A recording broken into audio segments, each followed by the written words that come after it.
তো hello guys, welcome to my new blog. তো কেমন আছো সবাই? আশা করি সবাই ভালো আছো। তো চলে এলাম আরও একটা মজাদার ইন্টারেস্টিং ব্লগ নিয়ে তোমাদের সাথে। তো প্রথমেই তোমাদেরকে যেটা বলার, মানে কিছুদিন ব্লগ আপলোড করা হয়নি, তো সেটার জন্য সরি। আরও একটা কথা যে সামনে হোলি গেল, তো হোলিতেও কিছু ব্লগ করা হয়নি, তো সেটার জন্য আরও করে সরি। তো তোমাদের সাথে শেয়ার করতে পারিনি হোলিতে কীরকম কী মজা করছি না করেছি, তো কিছু প্রবলেম ছিল ওই জন্যই শেয়ার করতে পারিনি। আর তো চলো, এখন বাজছে 9:30 মতো। তো আজকে সকাল থেকেই ব্লগটা শুরু করছি। আর এখন আছি, দেখতে পাচ্ছ তো, যেখানে থাকি বাঁধেতেই আছি। তো চলো বেশি না ওকে আজকে ব্লগটা শুরু করা যাক। তো গাইস, এই দেখো আমাদের এখানে গ্রামের ভিউ। ধান চাষ করা হয়েছে আর এখান থেকে সূর্য মামা লাইট মারছে, ঠিক আছে। আর এই তো দেখিয়ে দিচ্ছি তোমাদেরকে ঘুরিয়ে চারিদিকটা। আর এই দেখো, এই আমাদের গ্রামের ভিউ।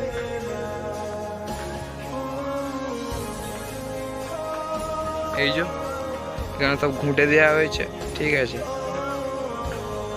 যারা জানো, হয়তো যারা গ্রামে থাকো তারা হয়তো সবাই জানো ঘুঁটে ফুটে এইসব কেন দেওয়া হয় রান্না করার জন্য। আর যারা শহরে থাকো তারা হয়তো জানো না, তো সেই জন্যই বলে দিলাম, ঠিক আছে। আর এই যে বাঁধেতে আসি, কী করবো, কিছু কাজ নেই এখন, সেই জন্য এখন একটু বসে আছি। আর কাজ বলতে গেলে ভিডিও করব, আর কীরকম কী সব কিছু শেয়ার করবো, ওটাই। গ্রামের ভিউটা কীরকম কী কমেন্টে জানাও, ভালো কি খারাপ কি কীরকম কী যাই লাগবে তোমাদের কমেন্টে জানাও, ঠিক আছে।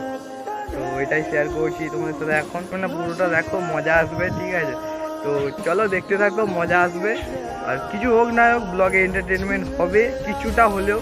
আর আমি জানি না তোমাদের সাথে কতটা কি শেয়ার করতে পারছি না পারছি। তো তোমাদের যেরকমই লাগবে ব্লগ, তোমরা কমেন্টে জানাবে যে এরকম এখানটা খারাপ হচ্ছে, এখানটা ভালো হচ্ছে, এখানটাতে অনেক প্রবলেম আসছে তোমার, ঠিক আছে। তোমরা কমেন্টে জানাবে, তোমরা তো ওই জন্যই আছো, আমার ভুলগুলো ধরিয়ে দেওয়ার জন্য, ঠিক আছে। তো আমি তোমাদের মানে একটা কমেন্ট, একটা লাইক, একটা সাবস্ক্রাইবে অনেক ইন্সপায়ার হই, ঠিক আছে। তো ওই জন্যই বলছি, তোমরা কমেন্টে জানাও কীরকম কী হচ্ছে আমার ব্লগ, তোমরা দেখছো। তো গাইস, এখন প্রায় 4:30 মতো বাজছে। তো এখন থেকে আবার ব্লগটা আমি কন্টিনিউ চালু করলাম। আর তো দেখতে পাচ্ছ এখন আমি ড্রেসটা পরেছি, জাস্ট মানে একটু আগে মানে ঘুমিয়ে পড়েছিলাম, তো জাস্ট উঠে মুখটা ধুয়ে ড্রেসটা পরেছি, দিয়ে এখন কোথাও একটা যাব। আর ওরা এখন, সুমন আর আমার দাদা এখন ঘরের ভেতরে ড্রেস পরছে। এই যে বাড়ি, মানে এই গেটটা দিয়ে যেতে হবে, যে ওই যে ওরা এখন ড্রেস পরছে ভেতরে, মানে মেকআপ টেকআপ করছে, ড্রেস ফ্রেস পরছে, আর অনেক ব্যাপার, ভিআইপি ব্যাপার ওদের। আর আমার এমনি ওই সিম্পল ড্রেস, আর এই যে প্যান্ট আর চপ্পল, এটা পরেই বেরিয়েছে এখন। আর কোথায় যাব না যাব কিছু ঠিক নেই, তবুও কোথাও একটা যাব। আর যেটাই করব, যেখানেই যাব, মানে যা যা করব সবই তোমাদের সাথে শেয়ার করব, কারণ তোমরা আমার ইউটিউব ফ্যামিলি মেম্বার, সেই জন্য তোমাদের সাথে শেয়ার করবো, নাহলে শেয়ার করতাম না, ঠিক আছে। তাও শেয়ার করতাম। তো চলো দেখা যাক কতক্ষণে গিয়ে ওরা বেরোয় না বেরোয়। আর আমার ঠাকুমা এখানে দেখো পেঁপে পাড়তে গেছিল, তাই তো, একটা দিয়ে যাও, পেঁপে দিয়ে যাও একটা, কি করবে এটা নিয়ে। তো গাইস চলো, কিছুক্ষণ পরে আবার দেখা হচ্ছে। তো গাইস দেখতে পাচ্ছ আমার দাদা এখন রেডি হয়ে একদম হিরো হয়ে বেরিয়ে পড়েছে, এই যে একদম পা থেকে মাথা পর্যন্ত পুরোটাই হিরো। আর এইখানে দুজন মিলে কিছু দেখাতেই করছে, কি দেখি, ওই সুমনের গার্লফ্রেন্ড। তো গাইস সুমনের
তো গাইস দেখতে পাচ্ছ এখানে এখন রোল দিয়ে দিয়েছে, তো রোলটা খেয়ে নিই।